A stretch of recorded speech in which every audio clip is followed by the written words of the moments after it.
15 ദിവസം ഞങ്ങൾ ഹോസ്പിറ്റലിൽ തന്നെയായിരുന്നു.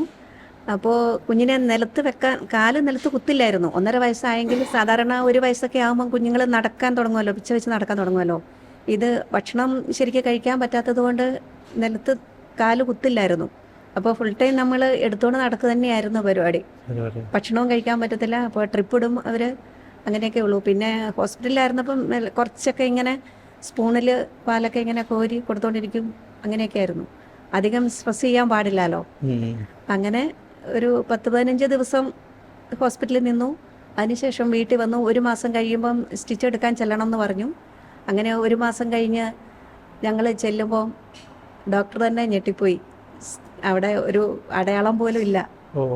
ദൈവത്തിന്റെ പ്രത്യേക അനുഗ്രഹം. സ്റ്റിച്ചൊന്നും എടുക്കേണ്ടേ വന്നില്ല. ഇല്ലില്ല. അപ്പോൾ അതിനു മുമ്പ് തന്നെ ഡോക്ടർ സംശയം പറഞ്ഞിരുന്നു, കൊച്ചിനി സംസാരിക്കുമോ എന്നുള്ളൊരു പേടിയേ ഉണ്ടായിരുന്നുള്ളൂ. അതിനു മുമ്പ് ഓപ്പറേഷൻ കഴിഞ്ഞ് വീട്ടിൽ വന്നു കഴിഞ്ഞ് ഇങ്ങനെ കൊച്ചിനെ നിലത്ത് വെക്കാതെ കൈ വായിലിടാതെ കൈയൊക്കെ ഇങ്ങനെ ബോക്സിങ്ങിൻ്റെ ഇതുപോലെ തന്നെ ഇങ്ങനെ പൊതിഞ്ഞ് കെട്ടി വെച്ചിരിക്കുമായിരുന്നു. അത് ഞങ്ങൾ അതുപോലെ തന്നെ കൊണ്ട് നടന്നു. നിലത്ത് വെക്കാതെ കൊണ്ട് നടന്നു. ഓരോരുത്തർ മാറി മാറി എടുത്തുകൊണ്ട് നടന്നു. കരയാൻ പാടില്ല, ചുമയ്ക്കാൻ പാടില്ല, കോൾഡ് വരാൻ പാടില്ല, അങ്ങനെയൊക്കെ ഡോക്ടർ പറഞ്ഞിരുന്നു. അങ്ങനെയൊക്കെ വന്നു കഴിയുമ്പോഴത്തേക്കും ഇൻഫെക്ഷൻ ആകും, പ്രശ്നമാണെന്ന് അറിഞ്ഞുകൊണ്ട് അങ്ങനെ തന്നെ തണുപ്പടിക്കാതെ ഒന്നും ചെയ്യാതെ ഞങ്ങൾ സൂക്ഷിച്ചു. 1 മാസം കഴിഞ്ഞ് ഹോസ്പിറ്റലിൽ ചെന്നപ്പോൾ ഒരു കുഴപ്പമില്ല. ഡോക്ടർ ഞങ്ങളെ അഭിനന്ദിച്ചു, ദൈവത്തിന് നന്ദി പറഞ്ഞു.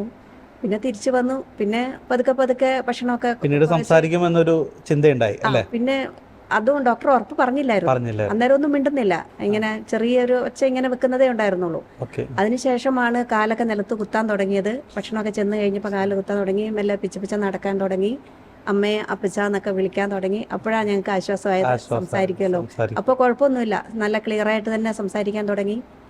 പിന്നെ റേഡിയോയിലൊക്കെ പാട്ടൊക്കെ കേൾക്കും. അന്ന് മൊബൈലോ ടിവിയോ അങ്ങനത്തെ സൗകര്യങ്ങളൊന്നും ഇല്ലല്ലോ. റേഡിയോയിലൊക്കെ പാട്ടൊക്കെ ഇങ്ങനെ കേൾക്കുമ്പോൾ ഇങ്ങനെ ശ്രദ്ധിച്ച് കേൾക്കുമായിരുന്നു.